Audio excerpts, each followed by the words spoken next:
자, 오늘 저희가 준비한 제보 내용이 있습니다. 좀 주목 좀 해주십시오. 자, 오늘 박대성 검찰에 송치됐습니다. 취재진 앞에 모습을 드러냈는데요. 잠깐 그 영상부터 보고 가시죠. 기억 안 나요? 죄송합니다. 기억 전혀 안 나요? 조금씩 나고 있습니다. 조금씩 어디까지 기억이 나요? 어디까지 기억나요? 전 국민이 분노하고 있는데 할 말 없나요? 죄송합니다. 피해자에게 하고 싶은 말 없나요? 죄송합니다. 반성하고 계신가요? 자, 일주일이 지났는데 이제서야 조금씩 기억이 난다. 그런데 소주 4병 마셨던 거는 당일날부터 기억이 나고. 네, 이 유치장에서 나온 박대성은 오늘 오전에 검찰에 송치되기 전에 취재진 앞에 섰습니다. 보신 대로 모자나 마스크는 착용하지 않았는데요. 대신 본인의 앞머리로 얼굴을 가렸습니다. 박대성은 범행 당시 상황에 대해서 기억이 안 나느냐는 기자의 질문에 죄송하다고 답을 했습니다. 기억이 전혀 안 나냐고 재차 물었을 때는 조금씩 나고 있다 이렇게 얘기하기도 했는데요. 하지만 그 뒤로 이어진 질문에는 입을 닫았습니다. 피해자에게 하고 싶은 말 있느냐, 전 국민의 공분을 사고 있는데 할 말 없느냐, 이 질문에는 죄송한 기색 없이 죄송하다는 말만 반복했습니다. 키 160cm 후반에 체중 50kg대의 왜소한 체격의 박대성은 포토라인에 선 3분 동안 한 번도 얼굴을 들지 않았고 경찰 호송차에 탑승했습니다. 박 변호사님, 키 160대에 체중 50kg 왜소한 체격.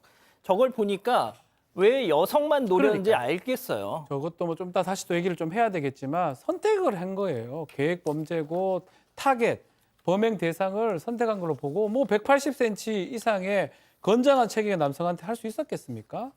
예. 자, 김은배 팀장님, 술에 취했다고는 하지만 뭐 방금 박 변호사님도 말씀하셨지만 이건 범행 대상을 골랐다, 물색했다. 그렇죠. 지금 박 변호사님 얘기했지만 선택적인 그 살인을 한 것인데요. 사실상 경찰 조사에서는 박대성이가 계속해서 술에 취해서 기억이 없다고 범행을 부인하지 않았지만 기억이 없다고 했는데 실제적으로 경찰이 볼 때에는 흉기를 미리 준비를 했습니다. 그리고 가게를 오가면서 범행 대상을 물색을 했어요. 그렇기 때문에 경찰에서 보기에는 이거 계획범죄라고 생각을 하고 있고요. 또 박대성은 또 다른 폭력 사건에 연루돼 가지고 2건의 폭력을 했다고 하는데요. 보면은 자기가 이제 이 박대성이는 경북 출신인데 순천에 한 5년 전에 왔다는 거예요. 거기 있으면서 이제 그 업소의 주방장으로 있었는데 같이 일하던 종업원들하고 시비가 돼가지고 폭력을 행사하고 이제 폭행을 했는데 아마 피해자들이 합의를 해줬기 때문에 크게 처벌을 받지는 않았다고는 합니다. 자, 저희 보도 이후에 정말 많은 분들이 이 박대성의 과거에 대해서 제보를 주셨습니다. 그중에는 박대성과 초등학교, 중학교를 같이 다녔다는 동창분도 계셨는데, 자, 주목해 주시죠. 체크포인트 짚어봅니다. 센 애들한테는 굽신입니다. 자, 그야말로 뭐 요즘 말로 약강이죠. 자, 지금부터는 초중학교 동창분의 얘기와 함께 저희가 단독 입수한 박대성의 학창 시절 사진 함께 보시죠. 초등학교 때까지는 그래도 폭력적인 성향이 그렇게 나타나지 않았는데 좀 애들을 괴롭히는 것까지는 있었어요. 이상해서 항상 나서는 좀 폭력적으로 변하더라고요. 애가 중학교 2학년 때 같은 반이었는데 뭐 의미 없이 갑자기 막 머리를 때리고 아니면 뭐 약간 시비를 건다든지 이런 건 있었거든요. 그때도 많이 말랐었고 얼굴에 흉터는 그 일자로 생긴 흉터는 어릴 때부터 난 상처라 가지고 원래 있었거든요. 자기보다 좀 덩치 크거나 아니면 좀 센 애들한테는 굽신거리면서 다녔었죠. 자, 교수님, 딱 그대로네요. 네, 그러니까 이제 초등학교 때는 뭐 그냥 장난 좀 잘 치는 그냥 장난 심하게 애를 조금 괴롭히는 정도였는데 이제 중학교로 올라가면서부터 이렇게 폭력성이 드러난 것 같아요. 중학교 들어가서는 애들한테 뭐 공부는 왜 하냐? 네가 해봤자 성적이 높아지지는 않는데 라면서 친구들이 비하하기도 하고 그러면서 갑자기 또 돌변해서 친구들을 때리기도 하고 그리고 이제 이 아무 이유 없이 머리를 때리거나 시비를 걸기도 했다고 합니다. 근데 보통 아이들하고는 많이 싸우진 않았대요. 왜냐하면 아이들이 기본적으로 다 착해서 박대성이 건들 사람이 없었다고 합니다.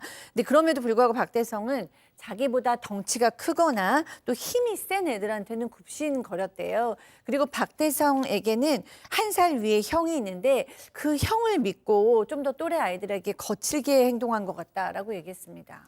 자, 박 변호사님. 예. 군 복무를 박대성과 같이 했다는 분의 제보도 있습니다. 그렇습니다. 같은 중대 소속에 있었다는 제보자의 말이 있는데요. 이 사람도 뭐 자기의 말에 제보에 신빙성을 더하기 위해서 부대도 직접 밝히긴 했는데 일단 박대성이 부대에서 선임, 후임, 동기 가리지 않고 시비를 걸며 싸웠다고 하고 본인이 임무가 유격 조교였다고 합니다. 유격 조교를 하면서 다른 부대에 유격 훈련 받아온 사람들하고도 언성을 높이면서 주먹질하는 모습을 봤던 적이 있다고 합니다. 6년 전의 일이긴 하지만 이 문신 같은 게 아직 기억이 나고 그 문신 저게 뭐지? 목에 있는 문신 말입니다. 예. 사이코패스 아닌가 이런 생각도 했다고 하고요. 부대 내에서도 항상 위압감을 조성하면서 이 문신 등을 통해서 자신이 아주 무서운 사람이다. 힘이 있는 사람이다. 가시하면서 돌아다니는 모습이 기억난다고 합니다. 공황장애를 주장한다고요? 네, 한 보도에 따르면 박대성은 경찰 조사에서 당시 술을 많이 마신 상태여서 범행이 잘 기억나지 않는다면서 공황장애를 주장하기도 했습니다. 하지만 경찰은 관련 진료 기록 등이 전혀 없는 걸 확인을 했고요. 앞으로 박대성의 프로파일링 조사 등 이상 동기 범죄 여부를 분석한 뒤에 검찰에 제출할 예정이라고 밝혔습니다. 때문에 박대성의 이해하기 어려운 진술과 행동도 수사를 통해서 그 이유가 어느 정도 드러나지 않을지 지켜봐야 할 것 같습니다. 자, 소주 4병을 마신 건 기억이 나도 왜 피해자를 공격했는지는 이제서야 일주일이 지나서야 조금씩 기억이 나고 있는 이 미치광이 박대성. 자, 민주당 이현주 최고위원이요. 이 박대성에 대해서 사형 집행을 하자. 어떻게 보면 민주당 의원들 같은 경우는 그러니까 이런 어떤 뭐 사형 또 어떤 신상 공개 이런 문제에 대해서 상당히 신중한 편이었는데 놀랍게도 민주당 이현주 최고위원이 사형 집행을 촉구하고 나섰습니다. 진짜 여야 의원들 모두가 이런 문제에 대해서 이제는 용기를 내야 된다고 생각하는데 박 변호사님 어떻게 생각하십니까? 민주당 또 뭐 국민의힘 떠나서 지금 이현주 의원도 법조인입니다. 법조인으로서는 이게 교양시키고 양형을 포기하는 거기 때문에 사형에 대해서 찬성하기는 어렵습니다. 그래서 그런 것 때문에 우리가 97년 이후로는 사형을 집행하고 있지 않는데 아마 이현주 의원이 이 박대성 사건을 보면서 정말 아무런 이유 없이 여학생한테 살인한 거 아니겠습니까? 이거에 대해서 과연 국민을 위로하고 유가족 위로할 방법이 뭐가 있을까라고 했을 때 사형이라는 제도가 지금 있습니다. 헌법상으로. 헌법재판소에 위헌이 안 됐거든요. 집행을 함으로써 이것을 좀 푸는 게 맞지 않나.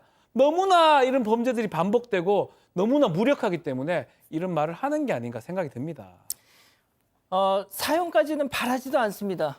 제발 이 흉악범 신상 공개에 대해서 여야 의원들이 이제 정말 좀 용기를 내서 이 법 개정을 좀 했으면 좋겠어요. 조건 없이 흉악범들에 대해서는 신상을 바로바로 공개하는 그런 법 말이죠.